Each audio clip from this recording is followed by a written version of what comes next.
بسم اللہ الرحمن الرحیم۔ السلام علیکم ویورز، میں ہوں آپ کا ہوسٹ آفتاب نذیر اور آپ دیکھ رہے ہیں ویژن پوائنٹ۔ ناظرین کرام، پاکستان کے سب سے بڑے صوبے، رقبے کے اعتبار سے سب سے بڑے صوبے بلوچستان کے حوالے سے اکثر و بیشتر ہم پروگرامز کرتے رہتے ہیں، بات ہوتی رہتی ہے۔ آج ہمارے ساتھ بلوچستان خضدار سے تشریف لائے جناب ندیم الرحمان صاحب تشریف فرما ہے، جن کا تعلق ضلع خضدار کی سب سے قدیم تحصیل وڈ سے ہے، اور وڈ کے بارے میں آپ کو بتاتے چلیں کہ 40,000 سال قبل مسیح کے نقش و نگار اور غار اور ایک تاریخی حیثیت ہے۔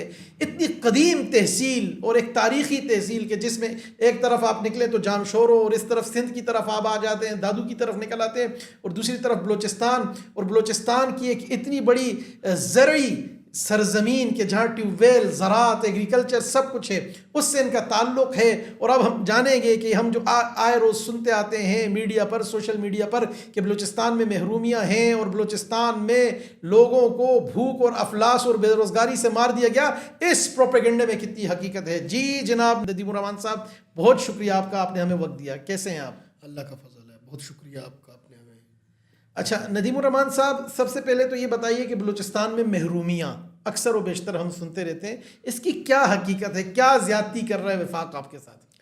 دیکھیں، یہ کوئی 2-4 برسوں کی بات نہیں ہے، یہ اس کے پیچھے پورا ایک پس منظر ہے، اور یہ بنیادی طور پہ 9/11 کے بعد جب ہندوستان نے افغانستان کو اپنا سفارتی اور ثقافتی اپنے ادارے، انہوں نے سفارت خانے، انہوں نے اپنے مراکز قائم کیے، تو اچانک سے وہاں بلوچستان میں علیحدگی کی ان کو یاد ستانے لگی۔ وہاں کچھ فیوڈلز ہیں کہ جو اس سے پہلے پاکستان بننے سے پہلے وہ برٹشر کے غلام اور ان کے جانور نہلایا کرتے تھے، انہی کی نسلوں میں پھر آج جو لوگ بلوچستان کی وراثت یا بلوچستان کے حقوق اور بلوچستان کے مختلف چیزوں کی بات کرتے ہیں، تو ان کو جب آزادی کی یاد ستانے لگی تو وہاں سے یہ پروپیگنڈا محرومیوں کا راگ الاپنا شروع ہو گیا کہ جی محرومیاں ہیں اور یہ ہے اور وہ ہے۔ اب دیکھیں، بہت ساری ایسی چیزیں ہیں کہ میں ایک چھوٹی سی مثال دیتا ہوں۔ میرے خیال میں پنجاب میں، سندھ میں اور کے پی میں بڑی مشکل سے کوئی NCP گاڑی چلاتا ہو، بلوچستان میں آرام سے چلاتے ہیں، آرام سے چلتی ہے چیزیں۔ اور اسی طرح بجلی کی اور گیس کے جو بلز ہیں اور باقی جو دیگر جو مدات میں جو بلز جمع کرنے ہوتے ہیں، میرے خیال میں پنجاب اور خیبر پختونخوا کا اگر آپ یا سندھ کا موازنہ کریں بلوچستان کے ساتھ تو آپ کو حیرت ہوگی کہ نہ، ہم آج بھی ہمارے لوگ بل نہیں دیتے، آج بھی ہم وہ NCP گاڑیاں آرام سے ہم چلاتے ہیں۔ تو محرومیوں کا یہ جو راگ الاپتے ہیں، یہ ایک بیانیہ ترتیب دینے کے لیے، مظلوم بننے کے لیے، اور پوری دنیا کو یا پاکستان کی دیگر صوبوں میں ایک کنفیوژن کریٹ کرنے کے لیے وہ الزام لگاتے ہیں ریاست پہ۔ ایسی کوئی اس بات میں کوئی حقیقت نہیں ہے۔ اصل میں یہ بھارت کا پڑھایا ہوا ان کی پٹی ہے، محرومیوں کا جو راگ ہے وہ بھارت کا دیا ہوا سبق ہے کہ جس کا راگ وہ الاپتے ہیں۔ باقی جو اکا دکا یا کہیں پہ آپ کو کچھ چیزوں پہ اگر کوئی چیز آپ کو نظر آتی ہے تو اگر آپ اس کا موازنہ سندھ کے ساتھ یا دیگر، اب سندھ ہم سے زیادہ اس وقت پسماندہ ہے۔ سندھ کے کئی علاقے جن کو ہم جانتے ہیں، جہاں ہمارا آنا جانا لگا رہتا ہے، وہ بلوچستان کے کئی علاقوں سے زیادہ پسماندہ ہے۔ محرومیاں وہاں اور زیادہ ہے، کرپشن وہاں اور زیادہ ہے، معاملات اور زیادہ ہیں چیزیں۔ لیکن یہاں جو بنیادی طور پہ یہ جو راگ الاپا جاتا ہے، یہ محرومیوں کا نہیں ہے، یہ بھارت کی دی ہوئی پٹی ہے کہ جو وہاں کے کچھ غداروں کو پڑھایا جاتا ہے، اور یہ بڑے زور و شور سے اس کا پھر۔ اچھا، یہ بھارت کی پٹی ہو گئی۔ آپ کا تعلق جھالوان عوامی پینل سے بھی ہے، مرکزی رہنما ہے، اور ورلڈ میں آپ کی ایک سیاسی ایکٹیویٹیز بھی آپ کی ہوتی ہیں۔ ہم یہ دیکھتے ہیں کہ خضدار ہوا یا ورڈ ہوا، جب ایک طرف آپ یہ کہہ رہے ہیں کہ کوئی محرومیاں نہیں ہیں اور بہت اچھا چل رہا ہے، دودھ شہد کی نہریں، مان لی ہم نے آپ کی بات، تو وہ جو روڈز کی حالت ہے آپ کے اپنے ورڈ میں، اور جو صورتحال ہے خضدار کی، اس سے آپ کی کیا اس کی کیا تصویر کشی کریں گے؟ اس کو کیسے جسٹیفائی کریں گے؟ اس میں شک نہیں کہ وڈ کا بازار آج بھی کچا ہے۔ وڈ میں ہاسپٹلز آج بھی بنیادی سہولیات سے محروم ہیں۔ تعلیم کا شعبہ وڈ میں بدترین حالت اختیار کر چکا ہے. لیکن آپ یہ بھی دیکھیں کہ وڈ پہ براجمان کون ہے, وڈ کا اقتدار کس کے ہاتھ میں ہے. اور میں چیلنج کے ساتھ آپ کو کہتا ہوں کہ آپ نے کہا آپ ہی کی برادری کے لوگ, آپ ہی کے بلوچ بھائی ہیں نا وہ. دیکھیں وڈ پر جو ایک فیوڈل خاندان, ایک طبقہ جو مسلط ہے, وہ صرف وڈ پہ مسلط نہیں ہے. انہوں نے جو 2006 سے لے کر 2001 کے بعد 6 میں جو ایک لشکر بلوچستان کے نام سے ایک لانگ مارچ کیا, اس کے بعد اسی لانگ مارچ کو پھر ایک کالعدم تنظیم کی شکل وہ اختیار کر گئی لشکر بلوچستان, جس کو ہیڈ کرتے ہیں جاوید مینگل, اس کے دوسرے بھائی ہے اختر مینگل. وہ 2 مرتبہ وزیر اعلیٰ رہے ہیں اسی وڈ سے. تو وہ تو اب میرے خیال میں ایک وانٹیڈ آدمی ہے, ECL میں بھی نام ہے اور بڑے مشکلات. میں وہی کہہ رہا ہوں نا کہ پھر آپ ان سے پوچھیں, ان لوگوں سے آپ پوچھیں کہ 50 سالوں سے وہ وڈ کے اوپر براجمان ہے, انہوں نے کیوں کام نہیں کیا, وہ کیوں محرومیوں کا راہ بلاتے ہیں. یہ دہائیوں میں یہ وزارت اعلیٰ اور حکمرانی انہی کی رہی, آپ کو کبھی موقع نہیں ملا. ہم 2001 کے بعد میر شفیق الرحمان مینگل وڈ کے تحصیل ناظم منتخب ہوئے. ٹھیک ہے, ہم آج بھی چیلنج کے ساتھ کہتے ہیں کہ ہم بطور تحصیل ناظم, آپ ہمارے کام ترقیاتی حوالے سے, کسی بھی شعبے کے حوالے سے آپ ہمارے کام لائیں. اور دوسری طرف یہ جو 2 مرتبہ یہ جو ایک انڈیا کا, ہندوستان کا جو ایک تنخواہ دار ہے جو بلوچستان کی وراثت کی بات کرتا ہے, حقوق کی بات کرتا ہے, محرومیوں کی بات کرتا ہے, یہ جو 2 مرتبہ وزارت اعلیٰ میں رہے, اس کے بعد کئی مرتبہ وڈ کی MPA شپ ان کے ساتھ رہی, خوزدار کے MNA یہ رہے, ان کے کام لے آئیں. ہمارے تحصیل بطور تحصیل ناظم وڈ کے کام اگر آپ ان کا موازنہ کریں, اگر انہوں نے ہم سے زیادہ کام کیا ہو تو ہم سیاست ہی چھوڑیں. چیلنج کے ساتھ میں میڈیا کے سامنے بیٹھ کر کہہ رہا ہوں. صاحب آپ اتنی بڑی بات کر رہے ہیں, کیا کبھی جو آپ کے جالوان عوامی پینل کے میر شفیق الرحمان صاحب ہیں, کیا میر صاحب نے کوئی اسکولز بنائے, کوئی ہاسپٹلز بنائے, کوئی ایسی سروسز دی اپنے لوگوں کو جو انہوں نے نہیں دی؟ میں وہی کہہ رہا ہوں نا کہ آپ ان تمام تر چیزوں کا ریکارڈ نکالیں 2001-2 کے, اور اس سے پہلے یہ جب اقتدار میں یہ رہے ان کا ریکارڈ نکالیں. اسکول کی آپ بات کرتے ہیں, آج بھی میر شفیق الرحمان مینگل کا جو ریزیڈینشیل اسکول ہے وہ خود اپنے مدد آپ کے تحت اپنے جیب سے اس اسکول کو چلا رہا ہے. ریزیڈینشیل اسکول ہے اس ایریا میں, یعنی وہاں اگر آپ سرکاری اسکولوں کی اور دیگر ہسپتالوں کی اگر آپ صورتحال دیکھیں تو لاہور, اسلام آباد, کراچی تو دور کی بات, کوئٹہ کے معیار پہ بھی وہ پورا نہیں اترتے. وہ بنیادی اسکول سے بنیادی سہولیات کی میں بات کر رہا ہوں. لیکن اسی شہر کے اندر, اسی وڈ کے اندر ریزیڈینشیل اسکول ہے حاجی میر نیک محمد مینگل کے نام سے. 100 بچے اس وقت اس میں تعلیم حاصل کر رہے ہیں. ان کے اساتذہ کراچی سے آئے ہیں, کراچی سے باقاعدہ وہاں ان کو پوری سہولیات دی گئی ہے, وہ پڑھا رہے ہیں. اور وہ اللہ کے فضل سے ان بچوں کو پھر آپ کیا پرائمری, سیکنڈری یا میٹرک تک؟ یہ میٹرک تک ہے, اور اس کو بھی ایکسٹینڈ اس میں اضافہ کر رہے ہیں. نئی بلڈنگ الحمدللہ اس کی بن رہی ہے. اس کے علاوہ 50 ایکڑ میر صاحب نے مختص کیے ہیں ایک اسکول کے لیے ابھی, اور اس میں 100 ایکڑ مزید اضافہ کرنے کا ابھی ارادہ رکھتے ہیں تاکہ اس کو. یہ کیا کوئی NGO ہے یا یہ خود سے اپنی مدد, کوئی فنڈ رائزنگ اس کے لیے کوئی ایسا سیٹ اپ, اپنی مدد آپ کے تحت خود. تو ندیم صاحب یہ چیزیں پھر پبلک کیوں نہیں ہوئی, یہ کیوں نہیں عوام کے سامنے آتی؟ یہی تو بنیادی مسئلہ ہے نا کہ یہاں وفاق کا اور ہمارا جو گیپ ہے نا بیچ میں, اس گیپ کی وجہ سے جو بلوچستان کا چہرہ یہاں پہ نمایاں ہوا ہے, یا جو کنفیوژن, کیونکہ ہم نے روتے دھوتے لوگ ہی دیکھے, آپ کی طرح کوئی مثبت بات آج تک ہم نے سنی نہیں ہے. وہی کہہ رہے ہیں نا کہ اصل میں ہمیں گلہ بھی آپ میڈیا کے لوگوں سے ہیں. ٹھیک ہے, کہ ہمیں بہت کم وقت بھی دیتے ہیں اور اکثر بلوچستان کی نیگیٹو چیزیں اچھال رہے ہوتے ہیں. یار نیگیٹو چیزیں کیسے نہیں؟ آپ بلوچستان میں آپ اگر ٹیررزم کے حوالے سے بات کریں, ابھی فتنۃ الہندوستان کے جو لوگ گرفتار ہوئے ہیں یا مارے گئے ہیں, ان کی جو لنکیجز ہیں آپ دیکھیں کہ وہ کوئی پڑوسی ملک کے ساتھ ہے, کوئی بھارت کے ساتھ تعلق رکھتا ہے, کسی کے کیمپ افغانستان میں, کسی کے ایران میں, تو وہ سب نے اپنی بیسز یا وہ جو پراکسیز چل رہی ہیں بلوچستان ہی سے چل رہی ہیں. تو ایک خبر آتی ہے, وہ بنتی ہے, تو ہم کرتے ہیں. بہرحال یہ چیزیں ہمارے سامنے نہیں, اب آ جائیں ہم چلا رہے ہیں, بالکل اس میں کوئی کاٹا پیٹی نہیں ہوگی. آپ کا بہت شکریہ. بالکل ایسا ہی ہے کہ بلوچستان شروع دن سے مرکز رہا ہے پراکسیز کا, وہ چاہے ہندوستانی پراکسیز ہو یا ابھی افغانستان کا جو حالیہ کردار ابھی 2004 کی طرح واضح ہوئی ہے سب کے سامنے کہ کس طرح سے انہوں نے ماضی میں پناہ گاہیں فراہم کی, محفوظ پناہ گاہیں, اور کس طرح آج اس دور میں وہ چیزیں کر رہے ہیں اور ایک خاموش سی ایک دشمنی وہ نبھانا چاہتے ہیں شاید پاکستان کے ساتھ. ہم تو نہیں چاہتے ہیں, ہم آج بھی کہتے ہیں کہ افغانستان ہمارا برادر اسلامی ملک ہے, اس کے ساتھ ہمارے تعلقات ٹھیک ہونے چاہیے, لیکن ہمیں افسوس ہوتا ہے کہ ہم سنتے ہیں آج بھی, بلکہ یہ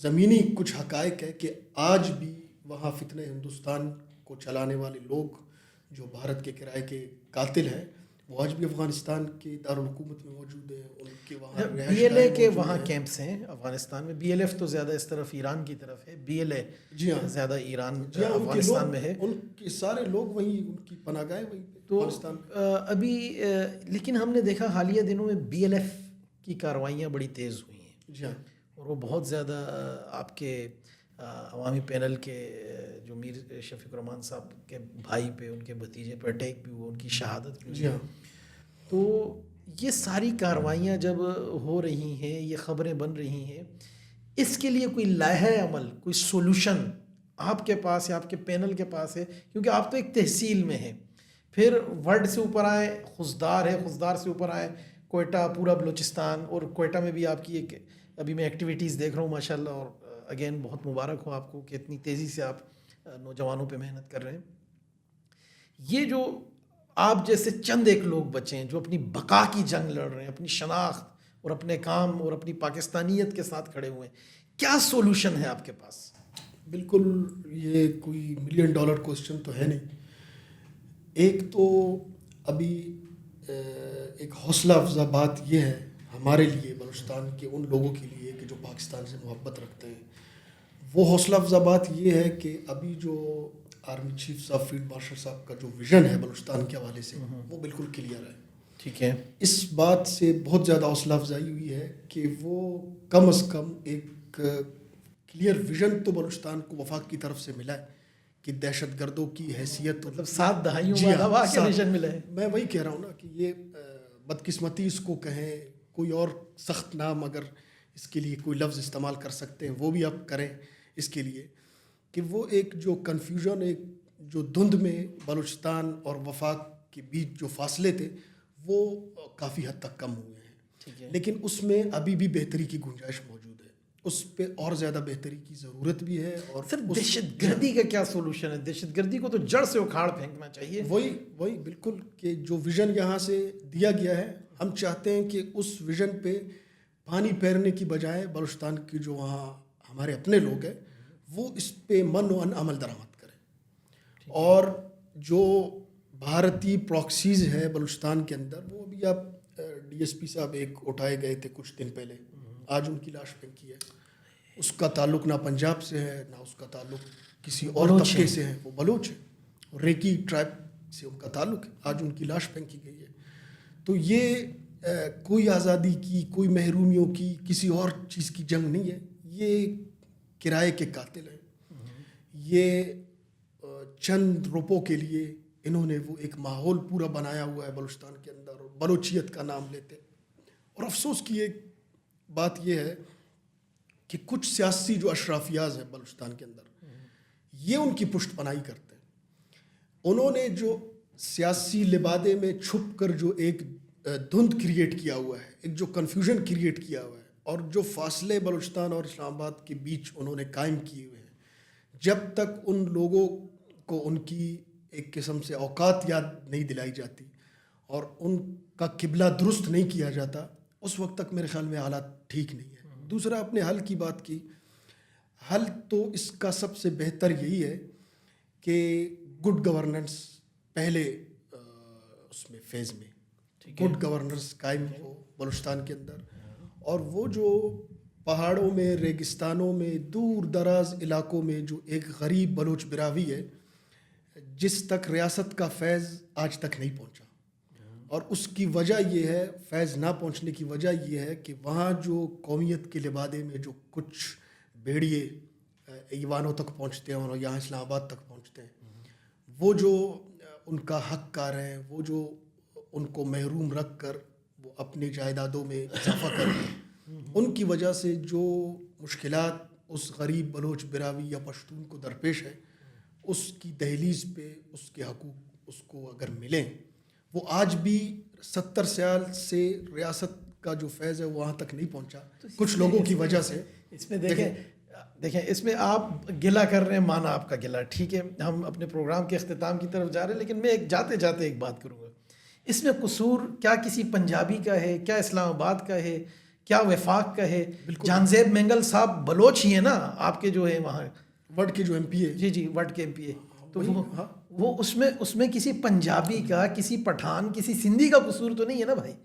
تو وہ پھر وہاں کے لوگ, مقامی لوگ, آپ ان سے پوچھئے کہ وہ فنڈز کہاں لگا رہے ہیں, وہ فیض کیوں نہیں پہنچ رہا. میں وہی کہہ رہا ہوں, آپ کی بات 100% درست ہے.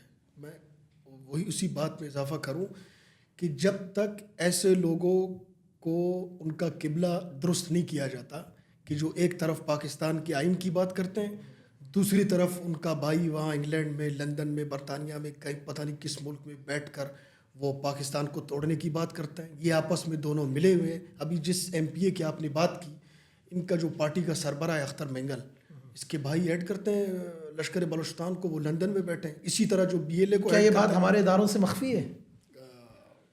مطلب ایک کلعدم آرگنائزیشن جو بین ہے اور وہ پاکستان کے خلاف ہے, وہ پراکسی ہے ہندوستان کی, اور ان کے بھائی بیٹھ کے پاکستان میں سیاست کر رہے ہیں. اور کچھ دن پہلے ٹویٹ کرتے ہیں کہ مجھے باہر جانے کی اجازت نہیں دی جا رہی, یہاں جنگل کا قانون ہے. میں اس بات میں یہ جملہ ایڈ کرتا ہوں کہ بدقسمتی یہ ہے کہ یہاں جنگل کا قانون ہے. اگر جنگل کا قانون یہاں نہ ہوتا تو آپ جیسے لوگ یہاں پاکستان کے ایوانوں میں نہیں بلکہ سلاخوں کے پیچھے ہوتے ہیں, زندانوں کے پیچھے ہوتے ہیں. سینکڑوں لوگوں کا انہوں نے قتل عام کروایا.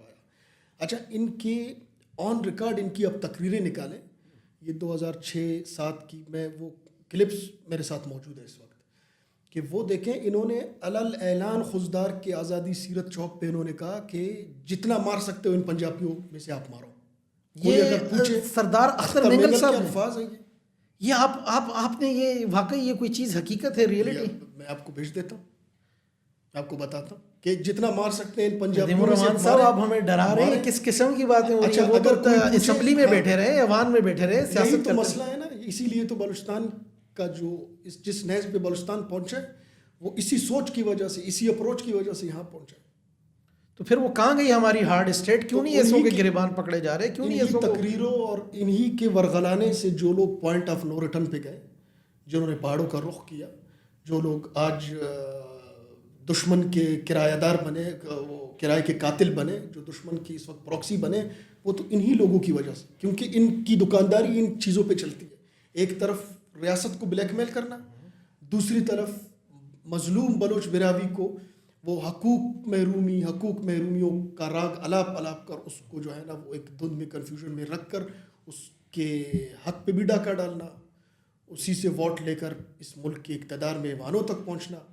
تو یہ وہ حالات ہے, یہ وہ پس منظر ہے بلوچستان کا کہ جس کی وجہ سے بلوچستان آج اس نہج پہ پہنچا ہے. جب تک ان کا قبلہ درست نہیں ہوتا, جب تک ریاست ان کو ان کی اوقات یاد نہیں دلاتی, اور جب تک وہ بلوچستان کے ایک غیرت مند بلوچ براوی جو پاکستان سے محبت رکھنے والا ہے, جب تک اس کو یہ اعتماد نہیں دلایا جاتا کہ ریاست آپ کے ساتھ کھڑی ہے, ریاست آپ کا تحفظ کرے گی, ریاست نے کی ہے اور آگے بھی کرے گی, اور جب تک ان جیسے لوگ, یہ جو دلال اس کو کہیں, کوئی بھی نام ان کے لیے آپ استعمال کریں تو اس میں دو رائے نہیں ہے, جب تک ان جیسے لوگوں سے بلوچستان کو پاک نہیں کیا جاتا, ان قاتلوں سے جو بظاہر بھیڑ کی جو ہے نا کال میں کی بھیڑیے سیاسی لوگوں کا لبادہ اڑے ہوئے ہیں, جی ہاں, تو اس وقت تک میرے خیال میں حالات کا ٹھیک ہونا ممکن نہیں ہے. اور بلوچستان کے غیرت مند پاکستانیوں کا وفاق کے ساتھ, اور جب تک یہ ایک پیج پہ نہیں ہوں گے وہاں کے جو پاکستانی ہیں, اب اگر وفاق انہی لوگوں سے مشورہ لے گی کہ جن کے بھائی باہر بیٹھ کر وہ پاکستان کو توڑنے کی بات کرتے ہیں, اور انہی لوگوں سے بلوچستان کے مسائل کا سلوشن مانگے گی, تو آپ خود اندازہ لگائیں کہ پھر بلوچستان کس طرف جائے گی.